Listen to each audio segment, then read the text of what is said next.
آج ہم یہاں عاصم ظہیر کے نکاح اور شادی کے سلسلے میں جمع ہوئے ہیں۔ ہو سکتا ہے اللہ تعالیٰ کسی کے دل میں کوئی بات ڈال دے، اس لیے میں نے ان سے حامی بھر لی۔ حقیقت یہی ہے کہ ہمارے ہاں شادی بیاہ، غم، خوشی کے جو طریقے رائج ہو چکے ہیں غیر اسلامی ہیں، رسومات زیادہ ہیں اور اسلامی طریقے اس میں کم ہیں۔ یہی وجہ ہے کہ اس کے جو انوار و برکات ہیں اور ثمرات ہیں وہ ہمیں حاصل نہیں ہوتے۔ نبی کریم صلی اللہ علیہ وسلم جو ہمارے رہنما ہیں، ہمارے شیخ ہیں، ہمارے مرشد ہیں، ہمارے پیغمبر ہیں، ہمارے آقا ہیں، کہلاتے تو ہم سب مسلمان ہیں اور ایک طرح سے غلامی کا طوق ہم نے اپنے گلے میں ڈالا ہوا ہے، لیکن یہ صرف زبانی جمع خرچ تک بات ہے۔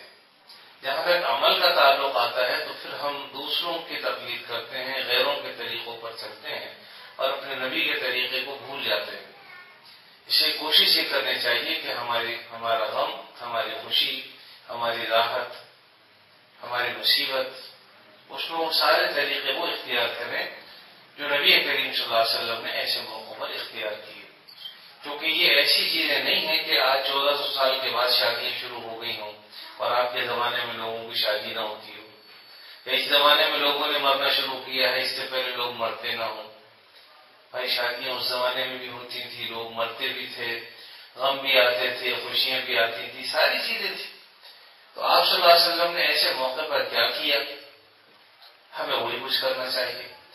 اب بات صرف اتنی سی ہے کہ ایک ذہن ہمارا بنا ہوا نہیں ہوتا پہلے سے، عین موقع پر جب ہم کوئی بات سنتے ہیں یا ان سے کہی جاتی ہے تو ذہن اس کو قبول نہیں کرتا، اس لیے کہ ہم عادی ہو چکے ہیں ایک خاص طور طریقے کے، اس سے ہٹ کر ہم کچھ کرنا چاہتے ہیں تو بعض اوقات ہمارے جو ارد گرد لوگ ہوتے ہیں وہ نہیں کرنے دیتے، بعض اوقات خواتین آڑے آ جاتی ہیں، بعض اوقات خود اپنے ماں باپ آڑے آ جاتے ہیں، بعض اوقات رشتہ دار احباب دوست آڑے آ جاتے ہیں، تو مختلف لوگ ایسی چیزوں کی مخالفت کرتے ہیں، اس لیے کہ اس سے پہلے وہ جانتے ہیں۔ اور یہ ضروری نہیں ہے کہ جو چیز ہمیں آج نہیں معلوم ہو وہ موجود نہ ہو۔ ایک جنازے میں نے شرکت کی اور وہاں جب گئے تو میں عام طور پر پیچھے ہی رہتا ہوں، لیکن مجھے کہا کہ آپ مجھے بتا دیں۔ جب میں نے انہیں طریقہ بتایا تو آپ حیران ہوں گے کہ ان میں سے ایک صاحب چیخ اٹھے کہ ہم نے تو آج تک کبھی یہ سنا نہیں۔ میں نے کہا بھائی دیکھو، اول تو مجھے آنے کا کوئی شوق نہیں تھا آگے، آپ نے خود مجھے آگے کیا، اب جب میں نے بتا دیا تو آپ کہتے ہیں کہ ہم نے سنا نہیں، ہم نے دیکھا نہیں۔ تو کسی چیز کا نہ دیکھنا یا نہ سننا یہ اس بات کی دلیل نہیں ہوتی کہ یہ طریقہ موجود نہیں ہے۔ اور پھر ایک حدیث میں آپ صلی اللہ علیہ وسلم ارشاد فرمائے، میں حاصل اور خلاصہ اس کا بیان کر دیتا ہوں کہ ایک زمانہ آئے گا لوگ سنتوں سے دور ہو جائیں گے، بدعات کے قریب ہو جائیں گے، انہیں جب کوئی سنت بتائی جائے گی تو کہیں گے کہ اچھا یہ تو ہم نے کبھی نہیں سنی۔ اور جو رسومات ہیں وہ ایسی عام ہوں گی کہ ہر آدمی کہے کہ یہ تو ہم دیکھتے چلے آ رہے ہیں اپنے باپ دادوں کے دور سے، اپنے باپ کو بھی ایسے کرتے دیکھا، دادا کو بھی ایسے کرتے دیکھا، ہمارا پورا خاندان یہ سب کچھ کرتا ہے۔ تو آپ صلی اللہ علیہ وسلم سنتیں نامانوس ہو جائیں گی اور جو غیات کے طور طریقے ہیں وہ ہمیں اچھی طریقے سے ازبر ہوں گے۔ میرے عزیزوں، میری ماں اور بہنوں، بیٹیوں، بات یہ ہے کہ ہمیں یہ دیکھنا ہے کہ آپ صلی اللہ علیہ وسلم ایسے موقعوں پر کیا فرمایا کرتے تھے، کیا کرتے تھے۔ اب جواز کی حد تک، جس حد تک ہم اس میں کمی اضافہ کر سکتے ہیں اس میں تو کوئی حرج کی بات نہیں، لیکن جو چیز ناجائز ہو اس سے بالکل گریز کرنا چاہیے۔ اس لیے ہمیں اسوہ رسول اکرم صلی اللہ علیہ وسلم کا جائزہ لینا چاہیے کہ آپ نے کیا کیا۔ آخر آپ کی بھی تو 4 بیٹیاں تھیں، آپ نے ان کی شادیاں کی اور آپ نے خود نکاح بھی پڑھائے لوگوں کے، آپ کے زمانے میں شادی ہوئی، آپ نے شرکت بھی فرمائی، تو آپ نے کیا طریقہ اختیار کیا، اس طریقے کو ہم اپنے لیے آپ صلی اللہ علیہ وسلم کو اسوہ حسنہ سمجھتے ہوئے اختیار کریں۔ اب دیکھیے سیدہ فاطمہ رضی اللہ تعالیٰ عنہ، آپ کی لاڈلی صاحبزادی، خاتون جنت، معمولی عورت تو نہیں تھی، تو جنت کی عورتوں کی سردار اور نبی کریم صلی اللہ علیہ وسلم کی صاحبزادی، اور ایسی صاحبزادی کہ آپ صلی اللہ علیہ وسلم جب گھر میں تشریف لاتے حضرت فاطمہ اٹھ کر آپ کا استقبال کرتی، آپ کا ماتھا چومتی، اور جب آپ صلی اللہ علیہ وسلم کے پاس حضرت فاطمہ تشریف لاتی تو آپ صلی اللہ علیہ وسلم اٹھ جاتے ان کے استقبال کے لیے، اور ان کی پیشانی پر بوسہ دیتے، انہیں اپنے پاس بٹھاتے، اور ایسی خاتون کہ جب آپ صلی اللہ علیہ وسلم رخصت ہو رہے تھے تو یقیناً ان کو اس کا احساس تھا کہ والد ماجد رخصت ہو رہے ہیں، تو خاص طور پر جب آپ نے انہیں اپنے قریب بلا کر یہ بات بتائی کہ میرا وقت آخر ہے تو حضرت فاطمہ رضی اللہ تعالیٰ عنہ رونے لگی، آنکھوں سے آنسو بہنے لگے، پھر آپ نے کان میں دوبارہ کوئی بات کہی تو ہنسنے لگی، اور بعد میں پھر پوچھا خواتین نے کہ آپ نے کیا بات کہی تھی، تو فرمایا کہ یہ ایک راز ہے جو میں تمہیں ابھی نہیں بتا سکتی۔ حضرت عائشہ نے کہا کہ مجھے ہی بتا دو، کہا کہ آپ کو بھی نہیں بتاؤں، لیکن بعد میں جب آپ صلی اللہ علیہ وسلم دنیا سے رخصت ہو گئے تو انہوں نے فرمایا کہ آپ صلی اللہ علیہ وسلم نے پہلے یہ کہا تھا کہ میرا وقت آخر آ گیا ہے، اب میں روانہ ہونا ہوں، جس پر مجھے رونا آیا اور روئی، اور پھر آپ نے فرمایا کہ سب سے پہلے تم مجھ سے ملو گی، اس پر مجھے خوشی ہوئی اور میں ہنسی۔ تو بات یہ ہے کہ ایسی لاڈلی صاحبزادی حضرت فاطمہ رضی اللہ تعالیٰ عنہ جب ان کی عمر 15.5 سال کی ہوتی ہے، اس وقت بہت سے پیغامات ان کے لیے آئے، اس میں سیدنا صدیق اکبر رضی اللہ تعالیٰ عنہ بھی شامل تھے، خاندان نبوت سے اپنا رشتہ جوڑنے کے لیے حضرت فاطمہ کے لیے پیغام بھیجا، کون؟ سیدنا صدیق اکبر رضی اللہ تعالیٰ، لیکن آپ نے معذرت فرما لی کہ تمہاری عمر زیادہ ہے۔ حضرت عمر فاروق نے بھیجا، آپ نے انہیں بھی ان سے بھی معذرت فرما لی۔ پھر سیدنا علی رضی اللہ تعالیٰ عنہ جو اس وقت 21 سال کے تھے، انہوں نے خود حاضر خدمت ہو کر درخواست کی کہ مجھے اپنا بیٹا بنا لیجیے، حضرت فاطمہ کا رشتہ مانگا۔ حضرت جبریل امین نازل ہو گئے اور فرمایا کہ نبی ان کا رشتہ قبول کر لیجیے۔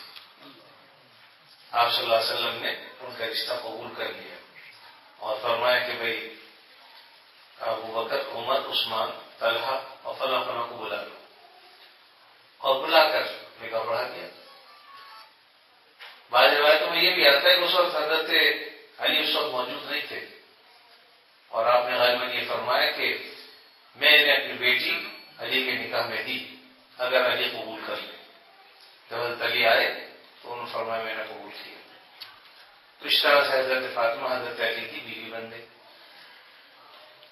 اور آپ صلی اللہ علیہ وسلم نے کچھ چھوارے ایک تھالی میں رکھ کر بھیج دیے تاکہ لوگوں میں تقسیم کر دیں۔ تو یہ مختصر طریقہ نکاح کا تھا جو آپ صلی اللہ علیہ وسلم نے اپنی صاحبزادی کے لیے استعمال کیا، اور اس کے بعد حضرت ام ایمن سے کہا کہ جا کر علی کے گھر انہیں پہنچا۔ نہ کوئی بارات آئی، نہ کوئی بہت بڑا دھوم دھڑکا ہوا، نہ ڈھول بجے۔ حضرت ام ایمن حضرت فاطمہ کو لے کر حضرت علی کے گھر چلی گئی، وہ ایک رخصتی ہو گئی، کوئی دعوت نہیں ہوئی، اور پھر نبی کریم صلی اللہ علیہ وسلم خود رات کو حضرت علی کے گھر تشریف لے گئے، اپنی بیٹی کو بلایا اور ان سے کہا کہ پانی لے کر آؤ۔ تو ہمارے یہاں کی نئی نویلی دلہن نہیں تھی کہ قدم جو ہے اس کے 100 من کے ہو جاتے ہیں، اٹھی چلتی نہیں۔ آج کل تو پھر بھی کچھ ایسا زمانہ آ گیا کہ چل پڑتی ہیں، ورنہ پہلے تو ماموں اور وہ جو بھی ہوتے تھے کاندھوں پر لاد کے لے جایا کرتے تھے۔ تو بہرحال آپ صلی اللہ علیہ وسلم نے فرمایا کہ فاطمہ پانی لے کر آؤ۔ حضرت فاطمہ خود اٹھیں، جا کر ایک کٹورے میں پانی لے کر آئیں۔ آپ صلی اللہ علیہ وسلم نے اس میں اپنا لعاب ذہن ڈالا اور اس کے بعد سورہ فلق سورہ ناس پڑھ کر تمدید کیا، اور حضرت فاطمہ رضی اللہ تعالیٰ عنہ کو کہا کہ اس کو پی لیں۔ حضرت فاطمہ نے اس کو پیا، اور پھر آپ صلی اللہ علیہ وسلم نے ان کے سر پر، ان کے سینے پر پانی کا چھڑکاؤ بھی کیا، اور پھر ان سے کہا کہ اب تم گھوم جاؤ تاکہ تمہارے پیچھے بھی میں دم پانی کا چھینٹا دے دوں۔ تو حضرت سر پر اور پشت پر بھی آپ صلی اللہ علیہ وسلم نے پانی کے چھینٹے دیے، اور اس کے بعد علی کو بلایا اور ان کو بھی آپ صلی اللہ علیہ وسلم کہا کہ پانی پی لو، ان کے ساتھ بھی یہی معاملہ فرمایا. البتہ حضرت علی کو آپ نے آگے سے یعنی سر اور سامنے سینے پر دم کیا اور پیچھے پشت کی طرف آپ نے پانی نہیں چھڑکا. تو یہ طریقہ نبی کریم صلی اللہ علیہ وسلم نے اختیار کیا اور فرمایا کہ اللہ تعالیٰ تمہیں نیک صالح اولاد عطا فرمائے اور خوش رہو. مطلب یہ آپ دعائیں دے کے اپنے گھر واپس تشریف لے آئے. اس طرح سے گویا رخصتی کی تکمیل ہو گئی. اور پھر اس کے بعد حضرت علی رضی اللہ تعالیٰ عنہ نے مختصر طریقے پر ولیمہ دوسرے دن کیا، اور اس میں بھی بہت ہی مختصر سے یعنی چند روٹیاں جو ہے وہ تھیں جو کے آٹے کی، کچھ مکو اور کچھ تھوڑا بہت. تو چند قریب کے ادھر ادھر کے لوگ تھے وہ آئے، شریک ہوئے، ولیمے کے نام پر ایک دعوت ہوئی مختصر سی اور سب رخصت ہو گئے. تو بہرحال یہ اس میں بہت ساری چیزیں ہمارے لیے ہیں. ایک تو ہمیں سمجھنا چاہیے کہ یہ آقا دو عالم صلی اللہ علیہ وسلم کی لاڈلی صاحبزادی، اور ایسے موقع پر آپ صلی اللہ علیہ وسلم نے حضرت اپنی بیٹی فاطمہ کو جو کچھ دیا وہ انتہائی مختصر سا سامان تھا. اور وہ جہازہ یا جہیز کا جو لفظ آتا ہے اس کا مطلب وہ نہیں جو آج ہم سمجھتے ہیں. بات یہ ہے کہ حضرت علی کو حضور صلی اللہ علیہ وسلم ہی نے پالا تھا. حضرت ابو طالب، جناب ابو طالب جو آپ صلی اللہ علیہ وسلم کے چچا تھے، اور حضرت علی آپ کے چچزاد بھائی تھے. حضرت ابو طالب کی اولاد بہت تھی، کثیر العیال تھے. قلیل المال کثیر العیال، بچے بہت مال بہت کم. تو اس لیے حضرت آپ صلی اللہ علیہ وسلم نے اپنے دوسرے چچا عباس سے کہا کہ ایک بچہ آپ گود لے لیں، ایک بچہ میں لے لیتا ہوں، یعنی میرے پاس وہ پرورش پائے گا تمہارے پاس، اس طرح چچا کا بوجھ کم ہوگا. تو آپ نے بچپن ہی سے حضرت علی رضی اللہ تعالیٰ عنہ کو اپنے پاس پالا تھا اور خود انہوں نے پرورش فرمائی تھی. یہی وجہ ہے کہ آپ نے سنا ہوگا کہ بچوں میں سب سے پہلے اسلام میں آنے والے حضرت علی. اس کی وجہ یہی ہے کہ حضرت علی جو ہے وہ آپ صلی اللہ علیہ وسلم ہی کے جو ہے آپ کو پرورش پا رہے تھے. غلاموں میں حضرت جی نہیں زید رضی اللہ تعالیٰ، اور مردوں میں سیدنا ابوبکر صدیق رضی اللہ تعالیٰ. تو بہرحال یہ سب سے پہلے ایمان لانے والوں میں سے تھے. تو حضرت علی بچوں میں سب سے پہلے ایمان لانے. تو چونکہ حضرت علی کا اپنا کوئی گھر در تھا ہی نہیں، جب آپ صلی اللہ علیہ وسلم نے اپنی بیٹی ان سے بیاہ دی تو لازمی بات ہے کچھ ضرورت کی چیزیں تو ہونی چاہیے. اب تک تو آپ صلی اللہ علیہ وسلم کے گھر ہی میں گزارا کر رہے تھے. اب یہ کیا کہ آپ صلی اللہ علیہ وسلم نے ان کو ایک پلنگ دیا، 4 گدے دیے، 2 رضائی دی اور ایک چکی دی. اسی طریقے سے ایک تکیہ، ایک جو ہے اس طرح سے چند چیزیں تھی جو ضرورت کا سامان تھا، گھر ہستی کے لیے ضروری تھا، وہ آپ نے ان کو جہیز میں دیا، تیار کیا. جہازہ کا لفظ جو آتا ہے اس کا معنی ہوتا ہے تیار کرنا، تو کچھ چیزیں تیار کر کے دیں. تو لازمی بات ہے وہ اسی لیے تھی کہ حضرت علی کا اپنا تو کوئی گھر تھا ہی نہیں. تو آپ صلی اللہ علیہ وسلم نے اس طرح سے ان کے لیے سب چیزیں تیار کر کے حضرت فاطمہ کو دیں. اور بعض روایتوں سے پتہ چلتا ہے کہ 400 درہم جو ہے وہ مہر تھا حضرت فاطمہ رضی اللہ تعالیٰ عنہ کا، اور اس کا تقریباً 131 تولہ چاندی 3 ماشا، یعنی مزید 131 تولہ 3 ماشا چاندی یہ مہر کی رقم تھی. تو یہ مہر آپ نے متعین کیا. اور اسی طریقے سے بعض اور روایتوں میں ہے کہ دوسری بیٹیوں کا مہر بھی، اور اسی طرح آپ کی دیگر بیویوں کا مہر بھی تقریباً یہی تھا، یعنی 400 سے 500 درہم. بعد میں کہا 500 درہم، بعد میں کہا 400 درہم. بہرحال یہ مہر کی رقم تھی. تو اس طرح سے جو اصل کام کرنے کا ہے وہ یہ مہر کی رقم تھی. اس طرح سے حضرت علی کا نکاح حضرت فاطمہ سے ہو گیا. تو یہ ساری سادگی کے ساتھ، اس میں دیکھیے حضرت علی نے خود درخواست کی رشتے کے لیے. آپ صلی اللہ علیہ وسلم نے اس سلسلے میں برادری کو نہیں بلایا کہ آ جاؤ سب بتاؤ بھائی کیا کریں، بلکہ آپ نے قبول فرما دیا اس کو، اور فوراً جو ہے وہ نکاح بھی ہو گیا. بلایا، قبول کرنے کے بعد اچھا بھی فلاں کو بلا لو اور نکاح پڑھا دیا. تو شریعت تو بہت ہی سادہ ہے، آسانی ہے ہمارے یہاں. ہم نے اس کو مشکل کر لیا. اب کسی کے پاس اگر لاکھوں روپے نہ ہو تو 40 سال کا مرد ہو جاتا ہے، 32 اور 35 سال کی بچیوں کی عمریں ہو جاتی ہیں اور شادی نہیں ہو پاتی. وجہ اس کی یہی کہ جب تک پیسے ہوں گے نہیں. اچھا اس کے لیے ہمارے پاس شادی کے لیے بنگلہ بھی ہونا چاہیے، کار بھی ہونا چاہیے. اسٹیٹس کے نام پر ہم نے اپنے آپ کو اتنا بلند کر لیا کہ صاحب جب تک فلاں کے مقابلے کام نہیں ہوں گے شادی نہیں کریں گے. یعنی بچے کی پہلے سے یہ سوچ رہی کہ میں اپنے پیروں پہ کھڑا ہو جاؤں گا تب میں شادی کروں. تو یہ سوچ ہمارے یہاں پیدا ہو رہی ہے. حاضر کی بات یہ ہے کہ اللہ تعالیٰ نصیب سے دیتے ہیں، محنت کرنے سے منع تھوڑی کیا ہے. اللہ تعالیٰ عطا فرمائے تو جیسے مرضی رہو، کوئی ممانعت نہیں ہے. اور اللہ تعالیٰ نصیب سے دیتے. بعض اوقات شادیاں ہو جاتی ہیں، اللہ تعالیٰ بعد میں اس کو اتنا عطا فرماتے ہیں کہ شادی سے پہلے نہیں ہوتا. تو اپنی قسمت کا بھی معاملہ ہوتا ہے کہ آنے والی اپنی قسمت لے کر آتی ہے. اس لیے اس چکر میں رہنا کہ بھائی شادیاں ہی نہ کرنا. اور آپ کو میں بتا دوں کہ یہ اللہ کی طرف سے ہوتا ہے معاملہ سارا کا سارا. بلکہ اللہ نے قرآن مجید میں فرمایا کہ یکونوا فقراء یغنیہم اللہ من فضلہ، یعنی شادیاں کر دو جب وقت ہو جائے. اگر وہ فقراء ہوں گے، فقیر ہوں گے، اللہ غنی کر دے گا. اللہ کے وعدے پر ہمیں اعتبار نہیں، جب تک خود نہیں کمائیں گے اس وقت تک کچھ نہیں. یکونوا فقراء یغنیہم اللہ. ایک زمانہ ایسا تھا کہ لوگ دیکھتے تھے کہ اس کا باپ کیسا ہے، خاندان کیسا ہے. بس ان کو دیکھ کر لڑکے کو یہ نہیں دیکھتے تھے کیا کماتا ہے کیا نہیں کماتا، یہ دیکھتے تھے کہ اس کا باپ، اس کی باپ کی زبان کو دیکھتے تھے، ان کا گھر دیکھتے تھے کہ بھئی اچھے لوگ ہیں، خاندانی لوگ ہیں. نکاح ہو گئی، شادی ہو گئی، اور لڑکا بعد میں پھر اپنا کماتا رہتا تھا. تو لیکن اب یہ ہے کہ ماں باپ کو تو خیر بہت ہی کم پوچھتے ہیں، تو یہ دیکھتے ہیں لڑکا خود کیا کرتا ہے. دور کی بات ہے. لیکن یہ طریقے بہرحال اغیار کے ہیں. آپ صلی اللہ علیہ وسلم کا طریقہ تو وہ ہے جو میں نے آپ کو بتایا. اب آپ اس سادگی کا اندازہ اس سے لگائیے کہ حضرت عبدالرحمن ابن عوف رضی اللہ تعالیٰ عنہ جیسے جلیل القدر صحابی ہیں، ان کا نکاح ہوتا ہے، شادی ہوئی، اور انہوں نے آپ صلی اللہ علیہ وسلم کو بھی بلایا. جب کچھ دن کے بعد ملاقات ہوئی، آپ صلی اللہ علیہ وسلم نے دیکھا کہ ان کے کپڑے جو ہے نا اس پر رنگ لگا ہوا ہے. اس زمانے میں خوشبو کا استعمال ہوتا تھا، یعنی عطر کے طور پہ استعمال کی جاتی تھی. تو انہوں نے اپنے کپڑوں پر اس کو لگایا ہوگا تو اس کا رنگ جو ہے موجود تھا. آپ نے فرمایا کہ عبدالرحمن یہ رنگ کیسا؟ تو کہا کہ اللہ کے نبی صلی اللہ علیہ وسلم میں نے شادی کر لی. ہمارے جیسا بہت اچھا چپے کر لیے، میں بلایا بھی نہیں، بتایا بھی نہیں. 100 طرح کے شکوے ہوتے کہ اب ہم بھی تو میری بلائیں گے اپنی شادی میں، اس طرح کی بات. آپ نے فوراً فرمایا بارک اللہ لک و بارک علیک وجمع بینکما بخیر، اللہ تعالیٰ تم دونوں کو برکت عطا فرمائے اور تم دونوں کو خیر کے ساتھ جمع رکھے. تو یہ سادگی ہے کہ بھئی شادی ہو جائے. ضروری نہیں ہے کہ پشاور کے میں کوئی رشتے دار ہے تو اگر وہ نہیں آئے گا تو شادی نہیں ہوگی، لاہور میں اگر کوئی رہتا وہ نہیں آئے گا تو شادی نہیں ہوگی، امریکہ سے بھائی صاحب نہیں آئیں گے تو شادی نہیں ہوگی، اور جو افریقہ میں بہن رہتی ہے وہ نہیں آئی تو شادی نہیں ہوگی. ارے بھائی بات یہ ہے جب اللہ تعالیٰ اس قابل کرتے ہیں شادی تو کر دینی چاہیے. اور اس میں بھی یہ ہے شریعت کا تقاضا یہ کہ جب انسانی جسم تقاضا کرے تاکہ گناہ نہ پڑے. آج ہمارے یہاں گناہ کرنا آسان، نکاح کرنا مشکل.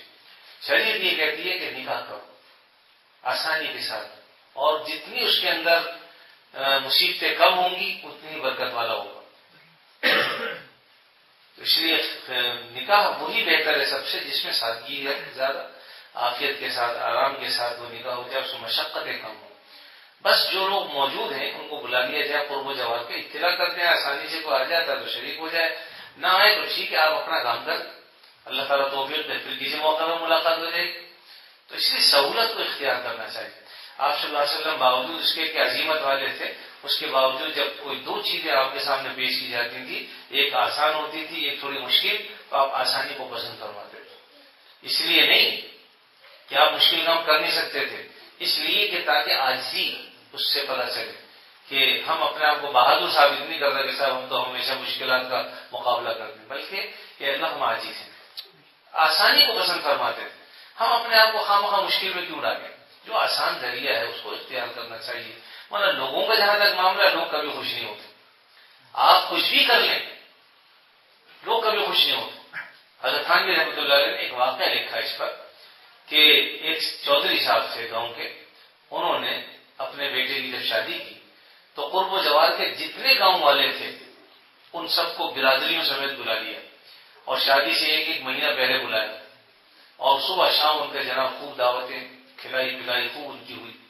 اور ذہن میں یہ تھا کہ جب اپنے اپنے گاؤں جائیں گے دیہاتوں میں جائیں گے چرچا ہوگا کہ صاحب چودھری صاحب نے کیا جی ایسی تو دعوت ہم نے کبھی کھائی نہیں، ایسی شادی ہم نے دیکھی نہیں، مہینوں ہم نے کھانا کھایا ان کے پاس جا کے. مقصد یہ تھا. بہرحال شادی ہو گئی، غالباً بیٹی کی شادی تھی تو شادی میں انہوں نے سب کو بلایا، لوگ بہت آئے، کھایا پیا، اور جب رخصت ہوئے تو رخصت ہوتے وقت ان کو کچھ درہم بھی دیے، دینار دیے، کچھ اشرفیاں دی سب کو، ایک ایک دو دو اشرفی سونے کی بھی. یقیناً ایسا کون کرتا ہے؟ لیکن بہرحال کر دیا. اس کے بعد بارات کو جناب بہت کچھ لے دے کے جوڑے اور سب کچھ دے کے رخصت کیا. اب بارات چل دی. اس زمانے میں کاریں والے تو ہوتی نہیں تھی، بیچارے بیل گاڑی پہ آتے تھے، کوئی کیسا آتا تھا، کوئی کس طریقے سے. تو اپنے جو اس وقت کی ضرورت کی سامان کی سواریاں تھیں اس پر سامان وامان رکھا اور چل پڑے. اب اتفاق سے راستے میں ایسی جگہ آ گئی کہ ذرا اونچی تھی، اور وہاں پر کچھ ایسی زمین تھی کہ جب تک اس کو مٹی نہ ہٹائی جائے گاڑیاں جا نہیں سکتی تھی اس کو. ادھر اس لڑکی کے باپ نے سوچا کہ بھائی میں نے اتنا کچھ کیا ان کے لیے، بچی کو بھی اتنا دے کر رخصت کر رہا ہوں، تو آگے جا کے ایسی جگہ چھپ کے بیٹھ گیا کہ جہاں سے لوگ گزریں گے تو بھی باتیں کرتے ہوئے جائیں گے کہ بھائی خوب لڑکی کے باپ نے دیا اور کیا کچھ دیکھیے یہ کیا وہ کیا. مطلب تعریفیں سننا چاہتا تھا اپنے، کیونکہ انسان کا نفس جو ہے نا وہ کان کے راستے سے بھولتا ہے. کان کے راستے سے بات جاتی ہے تو نفس بھول جاتا ہے. چھپ کے بیٹھنے. اب اللہ کی شان ہے ایسی جگہ بیٹھا کہ جہاں وہ چڑھائی. تو لوگوں نے کہا دیکھو بھائی جہیز میں پھاوڑا بیلچا ہے کہ نہیں؟ پھاوڑا بیلچا کون دیتا ہے؟ کم وقت دیکھو کیا دیا، پھاوڑا بیلچا تک تو دیا نہیں، اور کیا دے گا وہ. تو اس نے لعنت بھیجی کہ کم وقتوں میں نے اتنا کچھ کیا، اور پھر وہی کہ میں سسرا کا سسرا ٹھہرا کہ سسرے نے دیا کیا. تو بات یہ میرے عزیز، لوگ کبھی خوش نہیں ہوتے. کچھ نہیں بہانا ملا تو یہ مل گیا.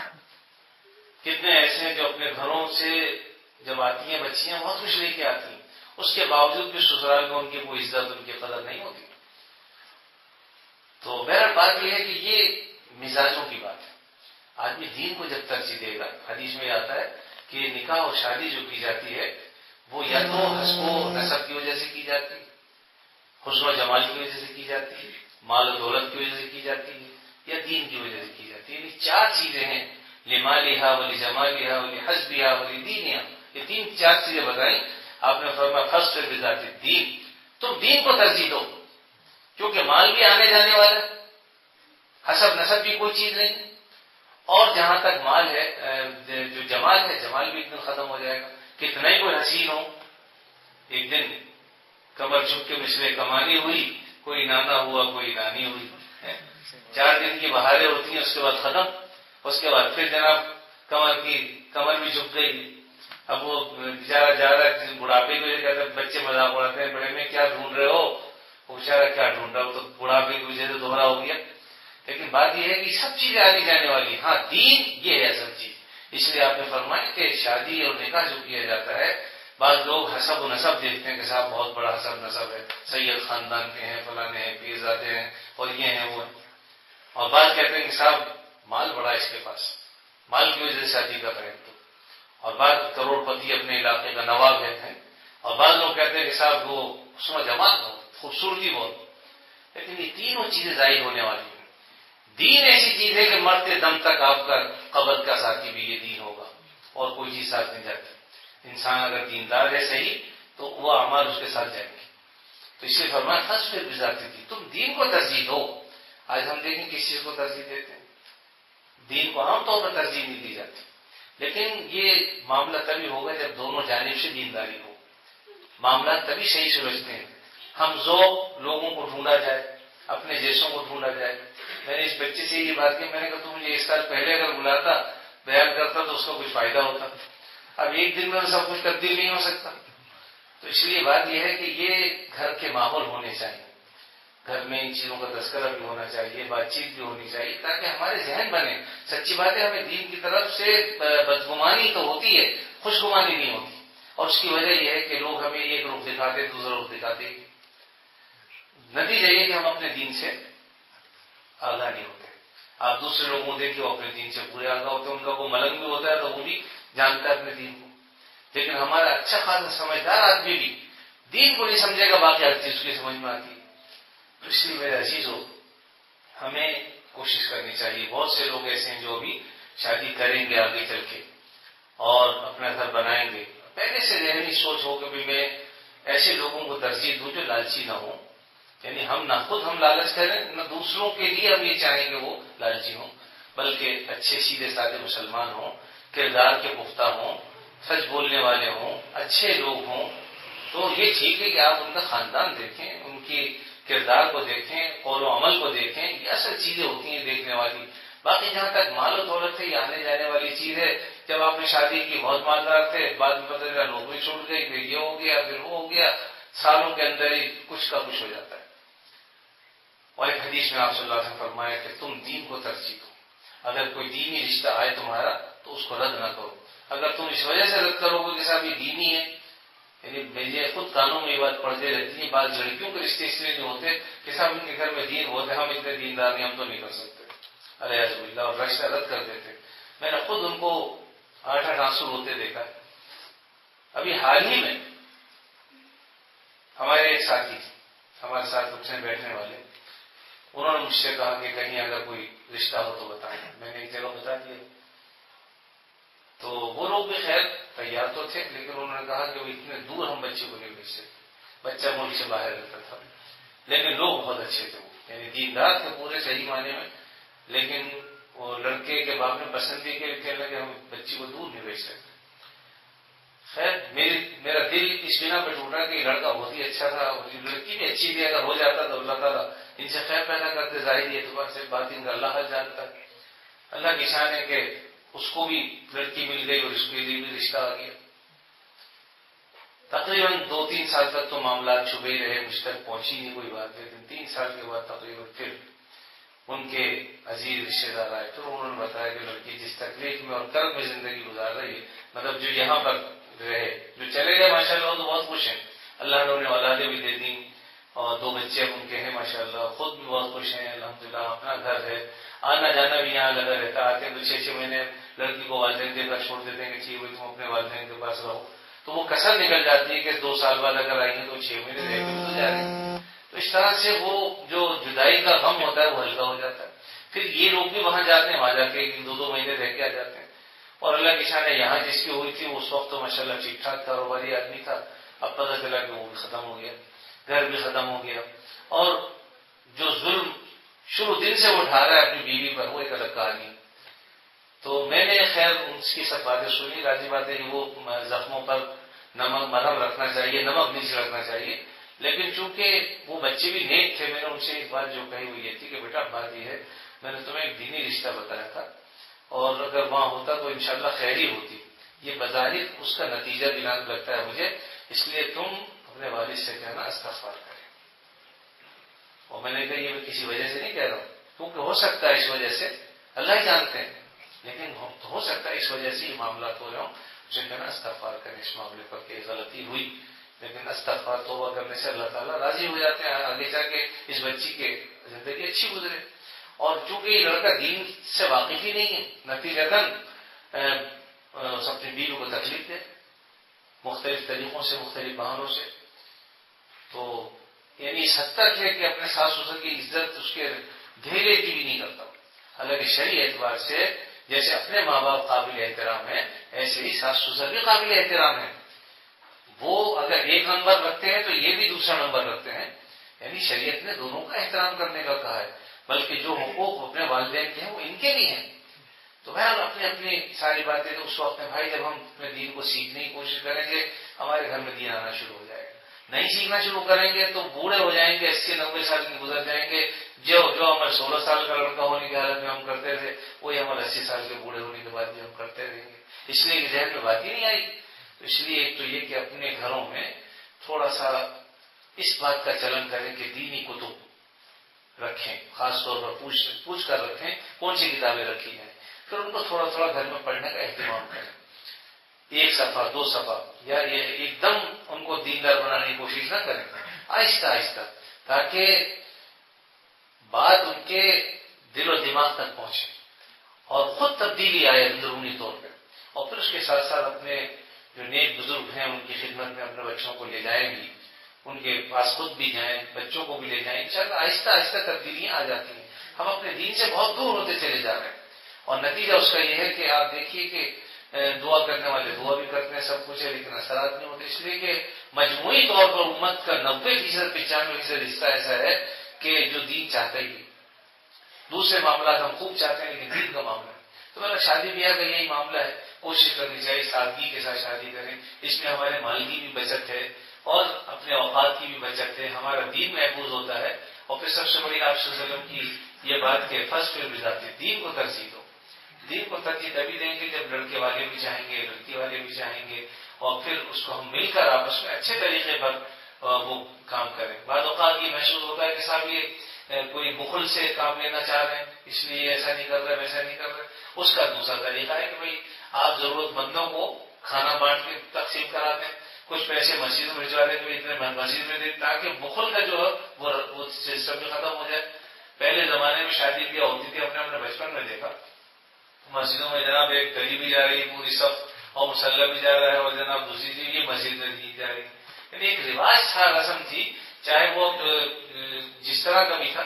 لیکن اب یہ بالکل سلسلہ تقریباً ختم ہو گیا کہ اس طرف کو سوچتا ہی کوئی نہیں. ورنہ یہ سب چیزیں پہلے الحمدللہ بہت ساری چیزیں ہوتی تھیں، اگرچہ ہندوانہ طریقے باز تھے اس زمانے میں، اب الحمدللہ ختم ہو گئے. صحرا بندی جو ہے یہ سب ہندوانہ طریقہ ہے، ہندوؤں سے ہندوستان سے ہم میں آیا. شرح کی صحرا بندی کوئی چیز نہیں. اب آدمی جو ہے دورا صحرا باندھتے تھے پہلے زمانے میں، تو اس کو اوپر ہاروں کے یعنی بوجھ ہوتا تھا پورا، اور وہ چارہ اس طرح چلتا ہے جیسے ہمارے بقرعید کا قربانی کا بیل نہیں ہوتا ہے، کس طرح سے پکڑتے ہیں کس طرح سے، اس کو نظر ہی کچھ نہیں آتا. ایک نے یہ ہاتھ دے رکھا دوسرے اس ہاتھ سے اور اس کو لے کے چلے جا رہے ہیں، اس کو نظر کچھ نہیں آ رہا، تو بیچارے کو جہاں مرضی لے جاؤ. تو اس طرح شکر ہے الحمدللہ وہ ختم ہو جاتی. دوسری چیزیں آ گئی، ایک چیز ختم ہوتی ہے دوسری آ جاتی ہے، دوسری ختم ہوتی ہے تیسری آ جاتی ہے.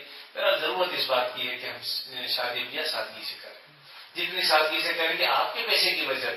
آپ بے شک اپنی بیٹی کو نقد دے دیں، آئندہ ضرورتوں کے لیے رکھنے کا بھی ضرورت پیش آئے تب دے دیں، کوئی ممانعت نہیں ہے. اور بچیاں ماشاءاللہ زندگی بھر لینا دینا چلتا ہی رہتا ہے. مجھے سبھی ماشاءاللہ اس طرح کے ہیں کہ ان کی بچیاں بھی ہیں، بیٹے بھی ہیں، سب ہیں. تو معاملات منع نہیں کیے شریعت نے، بلکہ شریعت تو ہماری یہ کہتی ہے کہ زندگی میں اگر تم جائیداد تقسیم کرتے ہو، اثاثہ تقسیم کرتے ہو زندگی میں، تو لڑکا اور لڑکی کی تقسیم نہیں ہونی چاہیے برابر. جتنا لڑکے کو دے اتنا لڑکی کو دو. اس میں یہ نہیں ہوگا صاحب اس کو آدھا دو اس کو زیادہ دو، بلکہ برابر تقسیم کرو.